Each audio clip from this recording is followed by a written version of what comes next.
What if it was possible to have local, fresh groceries delivered right to your door?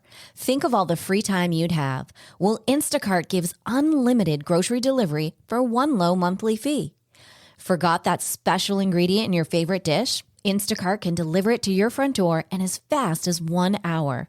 You can shop multiple stores, see deals in your area, and save time and money.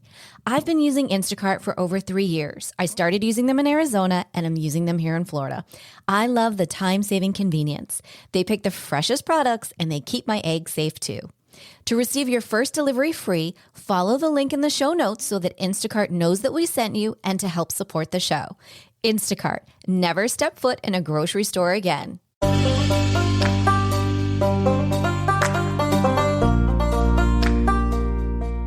Welcome to Empowered Within, a soul-quenching, transformational podcast that will set your soul on fire through candid and inspiring conversations. Leading experts, celebrities, healers, and I share our journeys of how we've overcome challenges to living an empowered life from within. I'm your host, Jennifer Pilates. Welcome to another episode of Empowered Within.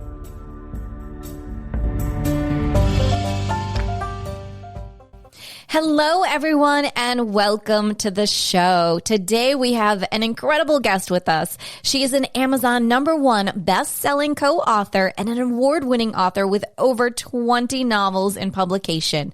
Her life has not lacked for adventure. She feels fortunate to have worked with and befriended people around the world. Welcome to the show, my new friend, Linda Hughes.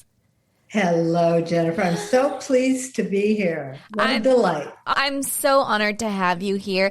And congratulations. We were just talking off air on your huge success on your latest launch of your book, Lilac Islands. Yes. You've been all over Michigan book signing. It's been great to see you on Instagram and to follow you. I'm so excited for you. Congratulations. Yeah, that has been just such great fun. And the best part about book signings, as well as selling books, is meeting all the different people and experiencing the different reactions to what you've written. And some people will say, oh, that was really fun. And some will say, oh, it touched my heart. And others will say, It's always just such a delight to meet the people. So yeah, that was fun. What an honor.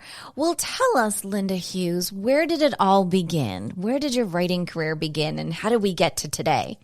It's been a long life. I just turned 73. Yay. But so I'll give you a short version of the story. But when I was 12 years old, I wrote in my diary that I was going to be a Ritter when I grew up. I spelled it wrong. I had the idea of what I wanted to do. And of course, wanting to be a writer and having been told by some teachers and professors that I was a good writer, I got a degree in sociology, which is what you do when you don't know how to make a living writing. Mm-hmm. And then got a master's in counseling and ended up eventually with a doctorate in adult education. So I just really couldn't find my path at first. But then the most incredible thing happened, and it happened out of tragedy, which was so unfortunate. I married my college sweetheart, and he had been a Vietnam veteran. When I was 28 years old, he died from cancer, and he had been a victim of Agent Orange in Vietnam. And of course, that was so tragic. And as any widow feels probably at any age, I was totally lost. Every picture in your head of how you thought your life was going to be is gone, and there are no other pictures yet. So he and I had always taken adventures in the summertime, and so that summer we had planned on going to the Middle East and Egypt, and I went anyway. I really felt his presence. It was incredible how I felt the support and love that he had always given me. And this is interesting because you can't do this now. This was many years ago, of course. But back then, you could just go up to the Great Pyramid, and I actually climbed up as high as I could go. If you look at pictures, it's like stair steps. It's eaten away. And I just felt this was such a spiritual experience. And in the middle of the night, I was in my hotel room on the balcony looking out at the Great Pyramid, and I said, I have to be there. And so I went out, walked across the desert sand, climbed the Great Pyramid, I discovered that it was where teenagers went to smoke and make out. So it wasn't totally spiritual, but I found my own little spot, and I sat there and was so overwhelmed with the beauty like I had never seen before, the moonlit night, the shadows in the desert sand. And I realized I had, as sad as I was, and as much as it felt like my life had ended, I had everything in this life that I needed to make my life whatever I wanted. I had the sky, I had the earth, I had the presence and love of those around me who had come before me, and I knew I could do whatever I needed to do. So I came back home, and it took some work, but I decided to become a public speaker and an author, and I did both of those things for a very long time, traveled the world. It's been an adventure, as you said. I've met so many people.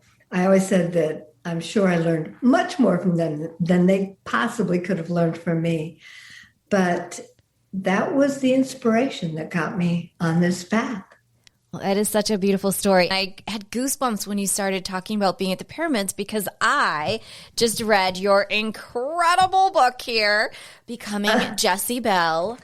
And a little bit of the story you told was a piece that was in there. So you just brought me back to the story, which is so incredible. I have not been into a book with such adventure and excitement. You have brought me back to being a lover of reading again. And I cannot thank you enough for that and for sharing your story and your journey. And I wanted to talk a bit about it.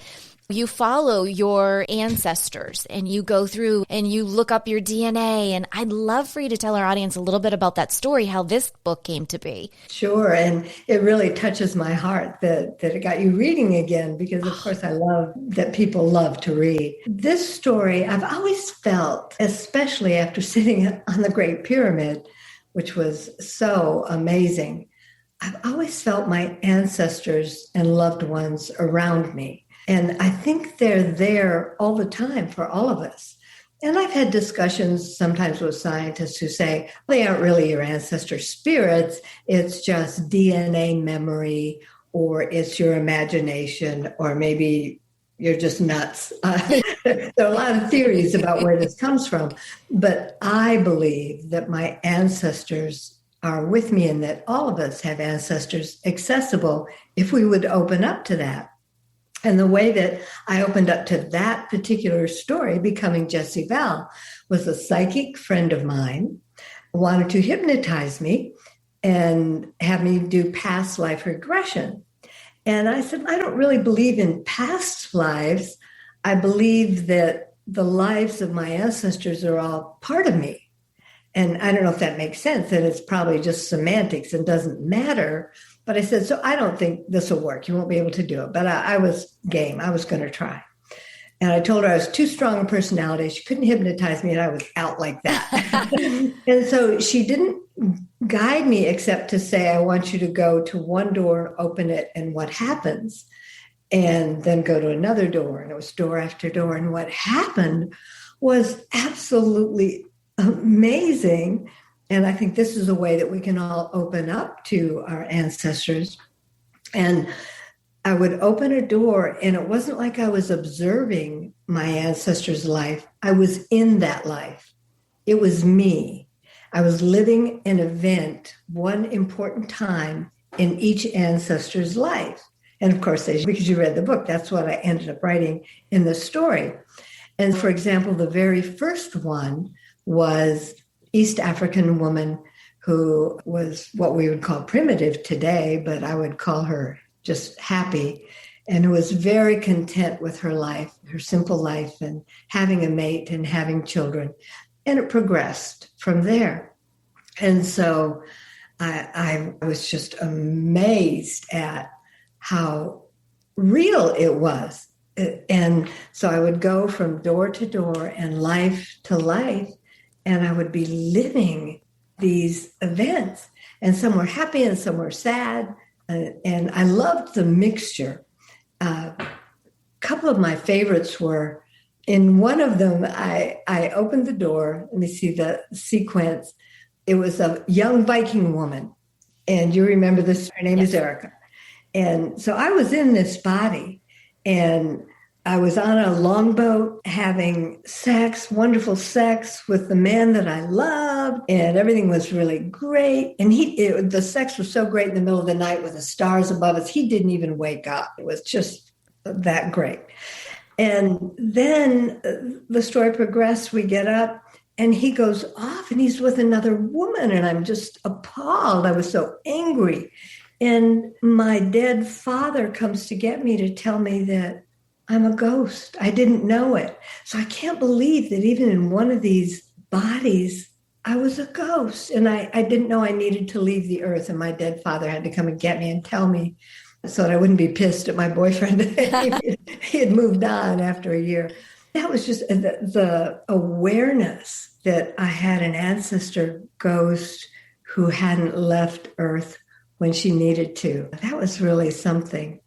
And then my absolute, maybe, I don't know, I have different favorites on different days, but my absolute favorite was probably Haleakala on the Pacific Island. A missionary had gone out in the 1600s and had a child, and here she is. And I loved, imagine this, I opened the door and all of a sudden I'm in this body and I'm looking down and I have enormous sagging breasts that are bare. I'm a big tummy and a top of skirt, the coconut fiber skirt, and long gray hair, no front teeth. And I know without a doubt, I am the most beautiful woman in the village. And I'm beautiful because I've lived a long, prosperous life. And that was so freeing. It was just a feeling of freedom. And so those are the kinds of things that I think we can experience if we're open to it. And that is what propelled the book, Becoming Jessie Belle.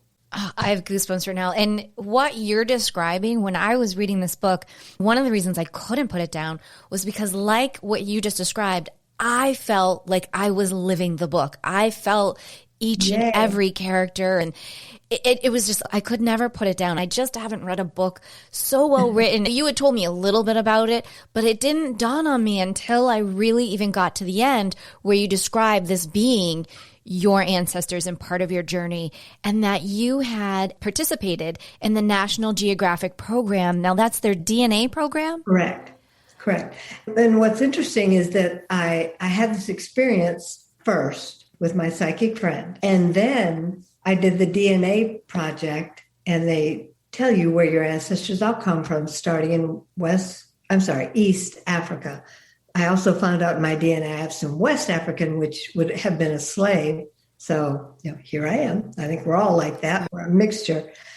I had the character in the book follow the trail of my DNA, which followed beautifully the experiences I had. So that was something else that was just amazing. That is just amazing. And when you did your past life regression, have you ever gone back and done any more, or was it you just do that one time? I have not experienced that. And I will say, having listened to you speak of it, it makes me think, geez, I might want to do that. I might be comfortable enough to do that. It is. And of course, if we look back far enough, I mentioned a couple of the people that were good people.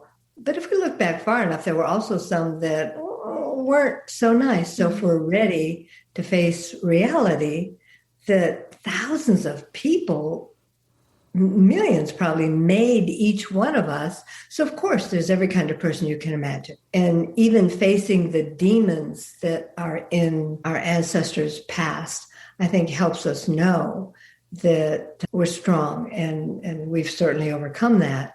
And we're not going to be like that. So I think we call out aspects of each person and realize, oh my goodness, there's something for me today to learn from that.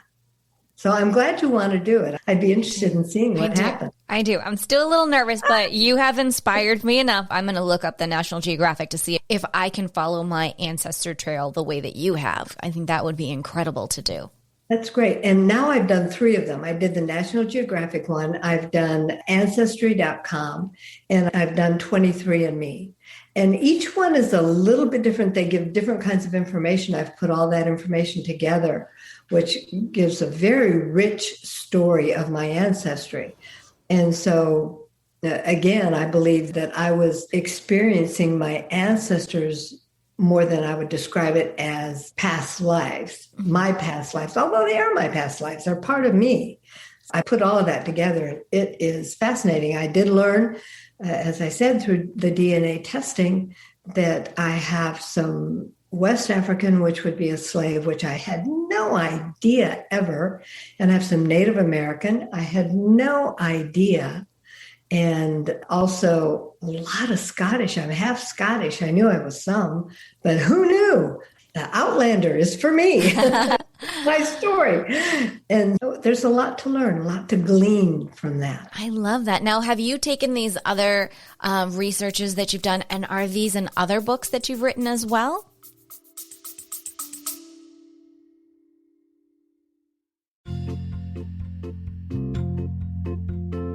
Are you ready to lose inches, increase strength, and tone your body from head to toe?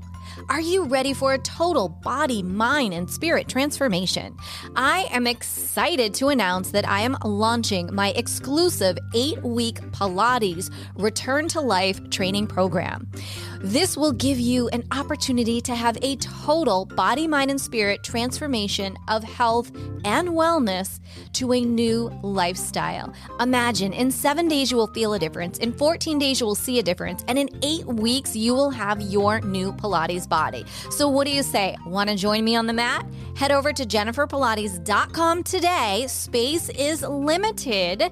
Use this special promo code EW and the word special, EW special, to receive $200 off while space is available. Head on over to jenniferpilates.com and I'll see you on the mat.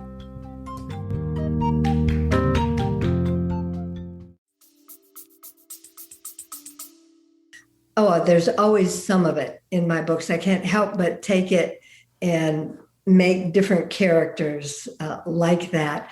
I did a series that each book stands alone. It's 3 books, but it's my Secrets series, and it's Secrets of the Asylum, Secrets of the Island, and Secrets of Summer. And one of the characters, the first one takes place in 1920. One of the characters is in an asylum, and it's a real asylum. And I based her upon one of my more recent ancestors who really, I discovered, really was in an asylum. And the way I learned it, I tell you what, you start doing family research, you're going to learn a lot of stuff. But the way I learned it was I discovered that my Aunt Mary and Aunt Don were not married, because Uncle Don was already married to Aunt Mary's sister, who was in an asylum. So there you go. You do family research. Well, if that doesn't make you want to read the book, I don't know what will. Now we need to know, where does this go? That was Secrets of the Asylum. I had to put that character. How could you resist? I had to put that character in there. Yeah. And yes, I take parts of that and put them everywhere in all my books. Do you, and I'm sure this is a very difficult question, but do you have a favorite book that you've written over the years? I have been asked that question before, and I have given it a lot of thought.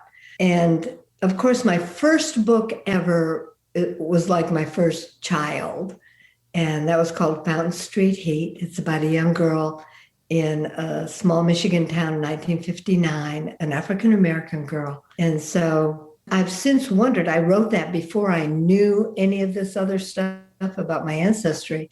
And so I've wondered if I didn't have such a feeling for her, because I have discovered I have some African heritage, but probably Becoming Jessie Bell, because all of my ancestors are in there. I would have to say it just touches my heart. Oh, it does. The history in it is so incredibly rich and amazing. Of course, you're going to want to travel in reading it. Then, like me, you're probably going to want to research your family. And I love it. At the end, I was just sobbing. And it wasn't in sadness. I was just sobbing. It was just such an amazing culmination of how the events happened at the end. And even the morality that you were bringing, there were questions about becoming a mother, not becoming a mother, and the descriptions of you can become a mother in lots of different ways, not just in a physical sense. It was just, oh my goodness, it has my heart. It makes me, as a writer, of course, that just makes me so very happy. I'm so glad to hear that. Yeah, I had fun winding that whole thing down. And sometimes when I'm writing, I don't know how a book is going to end, or I think I know. And then I get there and I go, Nah, it wouldn't have ended that way. And this one was a bit of a surprise. I had the idea in my head, but I didn't. I don't want to give it away. And Right. if you Oh, no, we don't want to give it away. No, read it it, was. but I had so much fun winding it all up the way that I did, and I'm glad you enjoyed I it. really did. There are so many life lessons in it, and there's so many moments where I think everyone could relate and go, wow, I have had that moment. And it really begins to make you rethink your life and where you're at and what you appreciate and what is important. On every level, it's a must read. And I'm glad to hear that because my intent in writing always is to provide, in an entertaining way, in a palatable way, some life lessons and to support people. As you mentioned, for example, the conversation in there about different ways to become a mother. I've always been supportive of women who choose not to become mothers at all, and supportive of women who choose not to physically have children. And when we look at throughout the past, that has always happened. That's not, we feel like it's new, but it's always happened throughout history. And of course, I always do a lot of research to put these books together. But so often children were just handed off sometimes in the past. And that happened I had it happen in that story where a person would have a child and they couldn't afford it or just didn't want it, as Erica didn't have any interest in raising a child because she was a sailor. Right. She got along, yeah, I don't know, she was a Viking. And so she just handed the child off in a sort of barter. I won't burn down your hut and steal everything you own if you'll take this baby. Those things really happened, and they've always been happening throughout history. And I'm not suggesting that anybody today barter their child away. Here, I want toilet paper in your yard if you take the baby. But it's been common practice throughout history. It will continue to be common practice. And I just support whatever decision someone makes as long as they're thoughtful about it. And so in my writing, that's so important for me to do.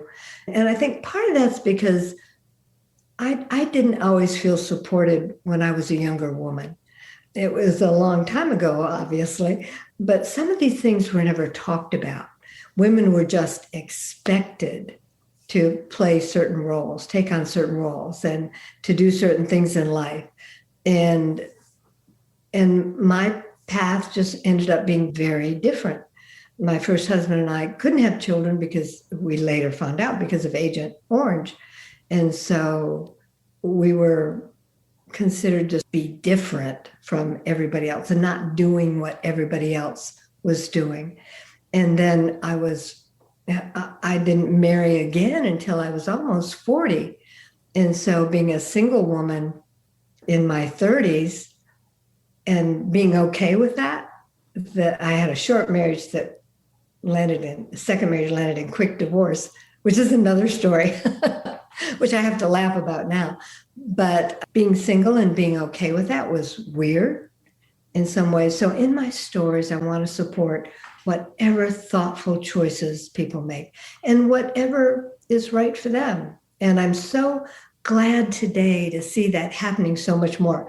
Women like you out there saying to others, there's so much that we can learn from each other. There's so many ways that we can support each other. There's so many choices we can make in life.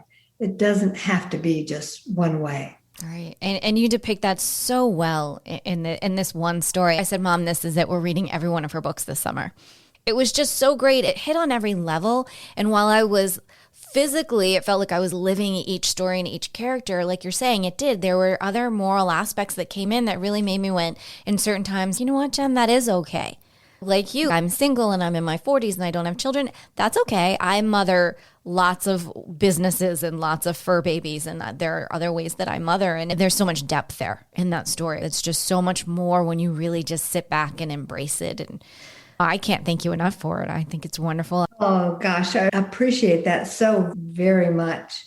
You're reminding me as you talk of the character Giselle, who this I found to be fascinating because I was thinking about having a white person have an affair affair with a slave. And we always hear about that in history as being a man, of course, a white man, like a plantation owner, who takes advantage of a slave woman.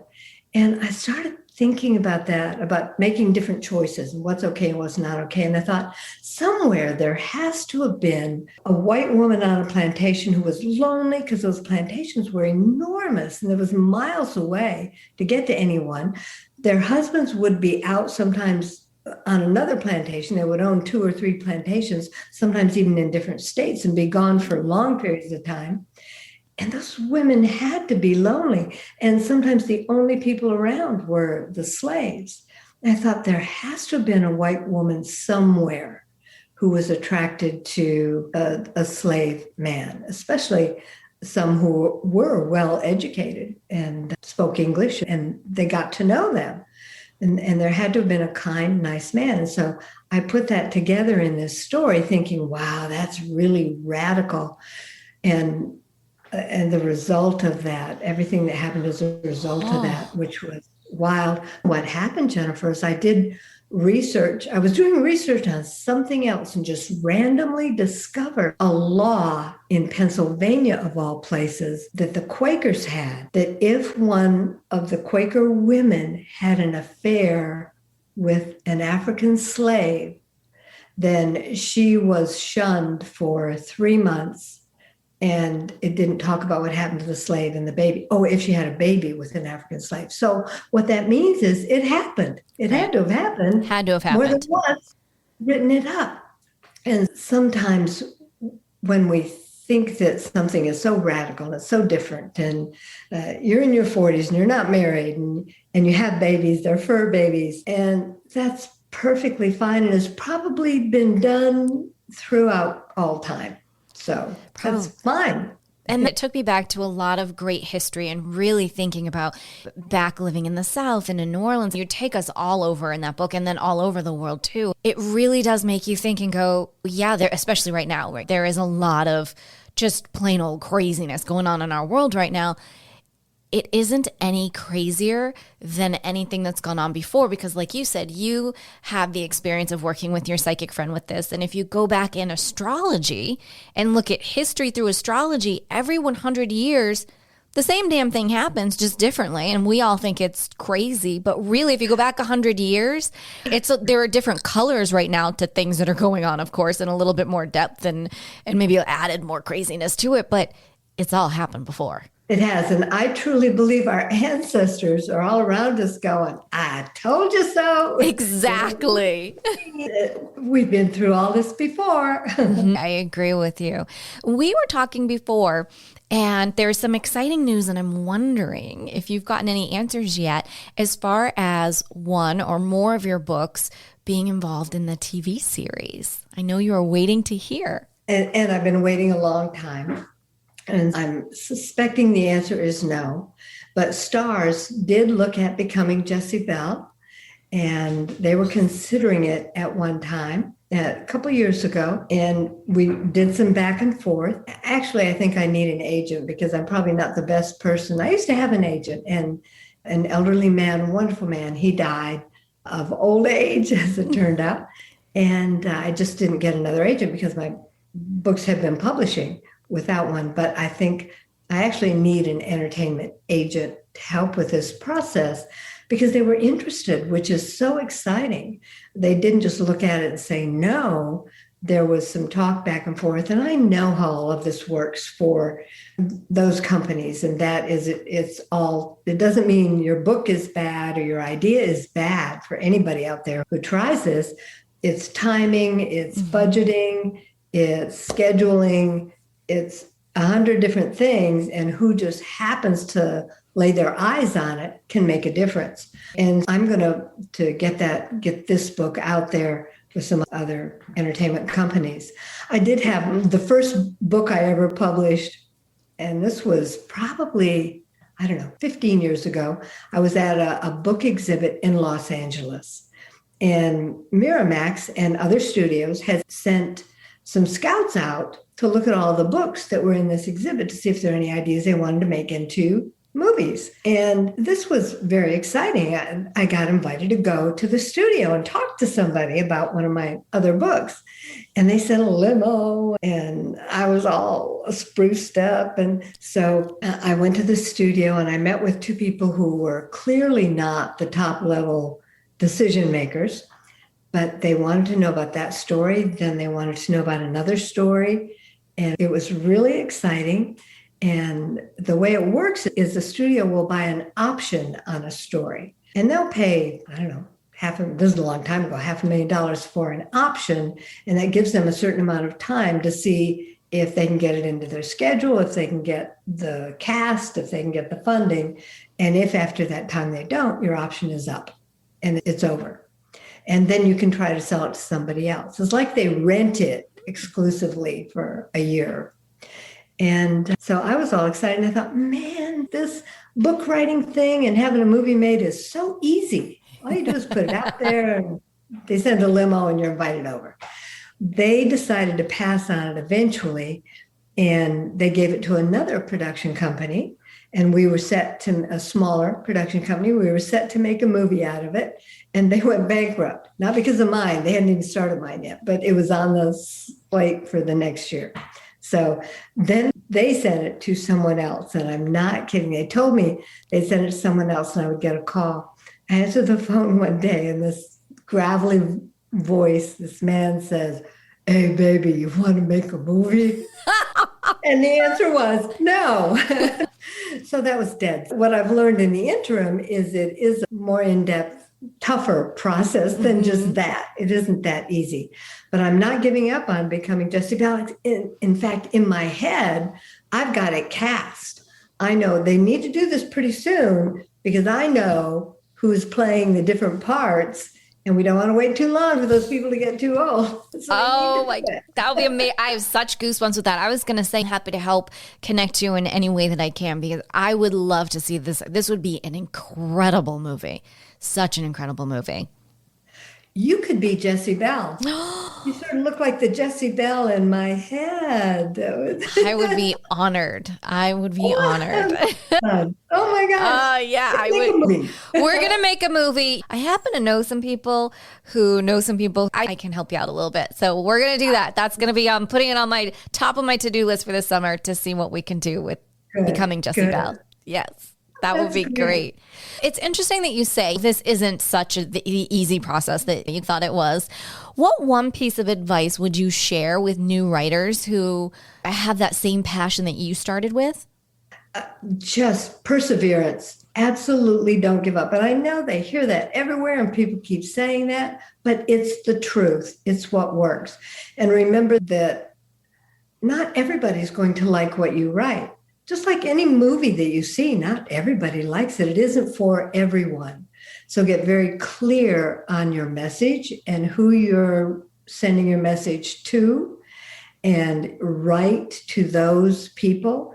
And it may not be people that in your life. It may not be the people you grew up with. It may not be people like in your family, for example. And by the way, family members are often the hardest people to sell, to get to support you, because they see you as the neighbor kid or the brother, the sister, the child. They don't see you as a professional writer.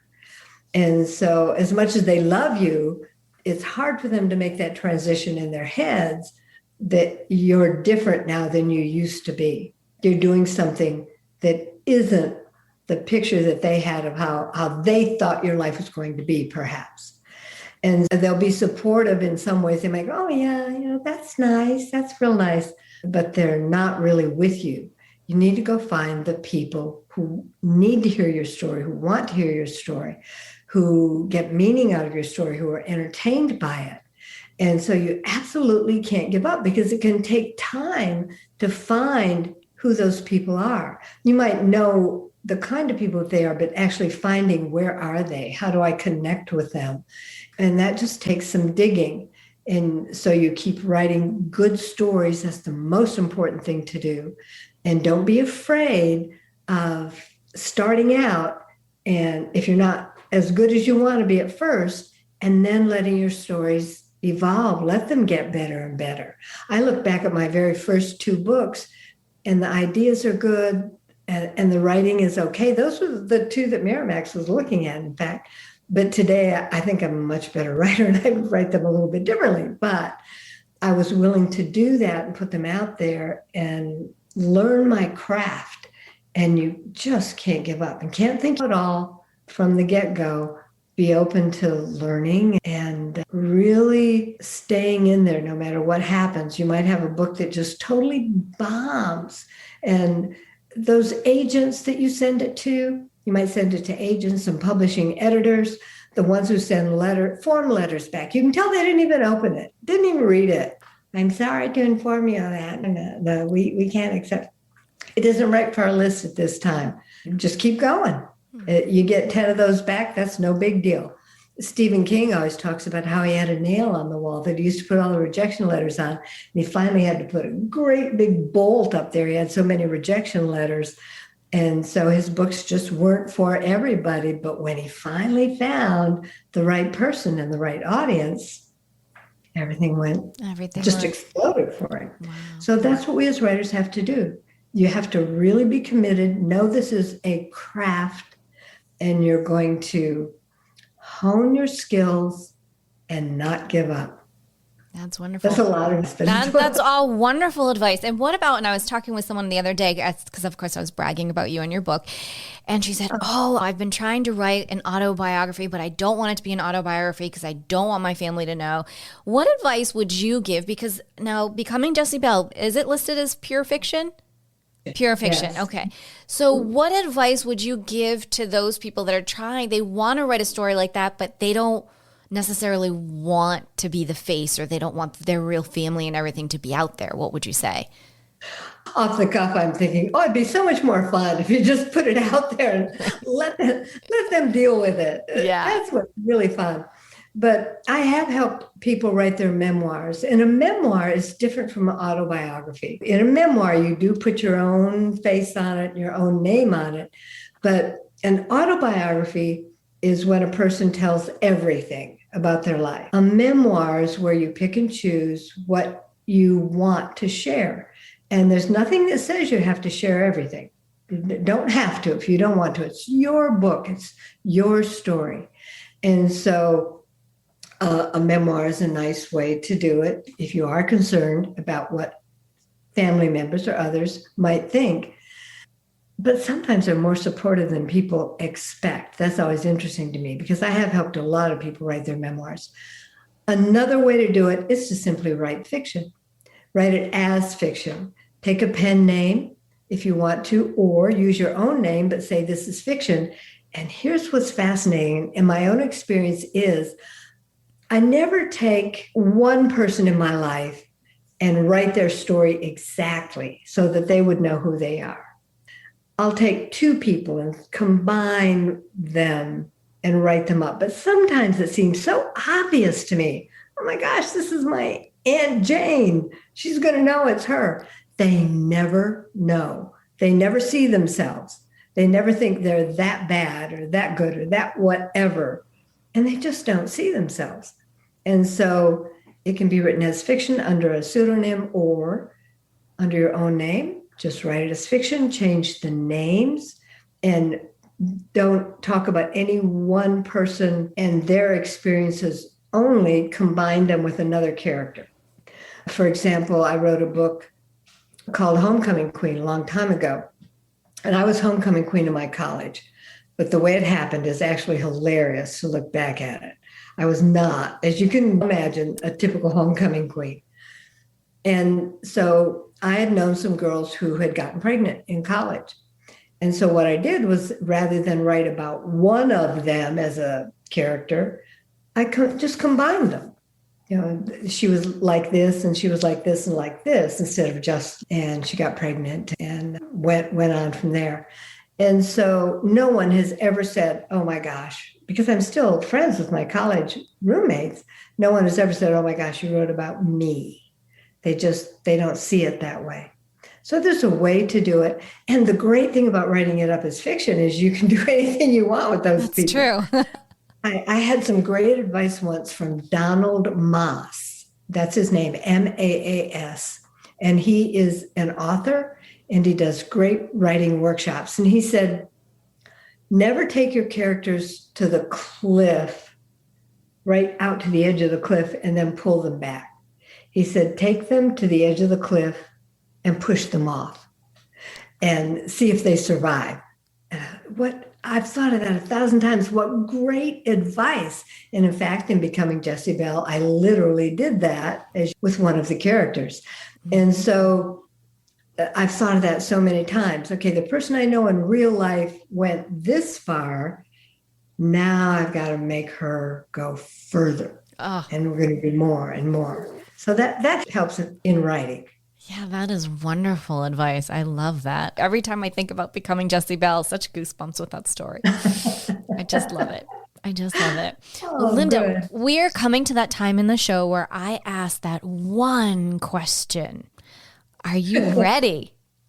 I don't know. Okay, here it goes. What is one thing that no one knows about Linda Hughes?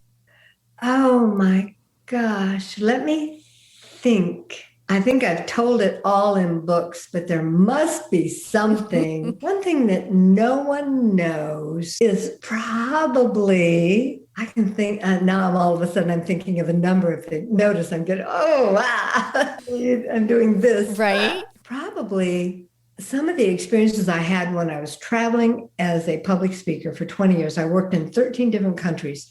I was writing the whole time because I was on airplanes all the time. I had a lot of time to write. Probably no one knows that there actually were times, I always talk about how wonderful it was, and it was, but there were times when I was terrified. I was by myself, and there were times that were so terrifying, you might think I would have quit that kind of work, but I never did. I don't know what that says about me. I don't know if it says I'm strong or stupid or both, but there were times when I never have told anybody this. There were times when I'd be in a hotel and I'd be so afraid I would push all the furniture in front of the door at night. There were times when I was lost, and I don't like to admit that I got myself lost in some dangerous situations. And this one wasn't my fault, but I was in Egypt. The time I climbed the Great Pyramid, took a charter flight all the way up the Nile, which is south, to a very remote area in the desert to Abu Simbel. There are these fabulous statues there and tombs, and it's just the most amazing place. And the charter plane left and didn't come back. And the woman I was traveling with and I were stranded out there in the desert on the border of Egypt and Sudan.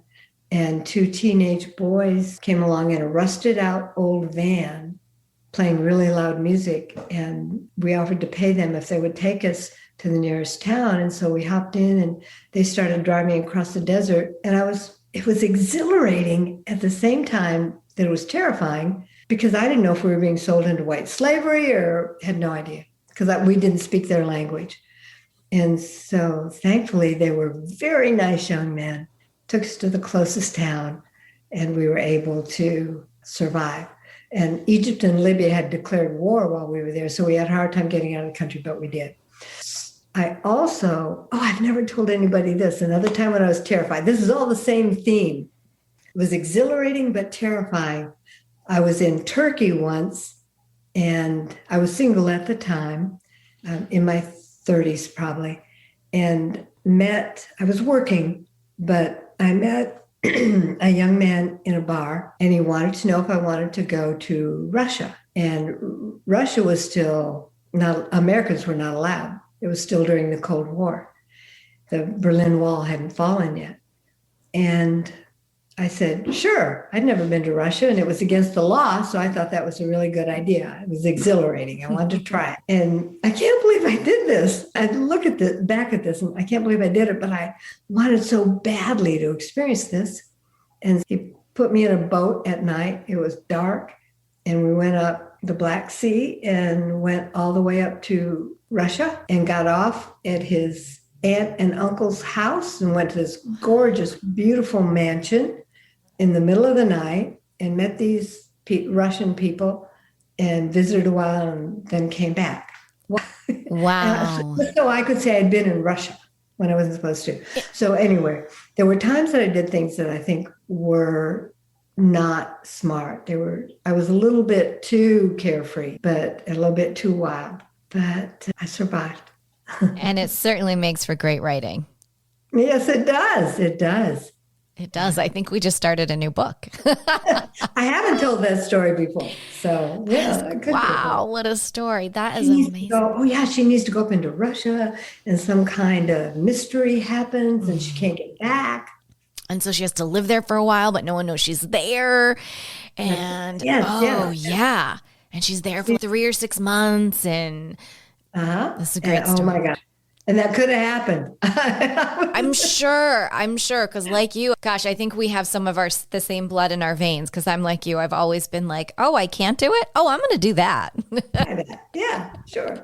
Totally. Even to this day, I've tamed it a little. Linda, this has been such an incredible experience. Thank you so much for coming on the show and sharing your stories, both written and part of your life and your journey. I'm so honored. Thank you so much. Jennifer, I can't thank you enough. And it just, as I said earlier, touches my heart so much that you have fallen in love with Jessie Bell the way that I did. And we shall stay in touch. Thank you. Thank you. Absolutely. And can you let our listeners know if they'd like to connect with you and purchase your book, where would they best be sent to do all of that? Amazon. Everything is on Amazon under Linda Hughes author. And I'm on all the social media. My website is www.lindahughes.com. And Hughes is Hughes, in case they don't see it. And really love connecting. So if anybody wants to send me a message or connect in any way, I'm happy to do that. Oh, wonderful. Again, thank you so much for being here today. And as we say, until next time.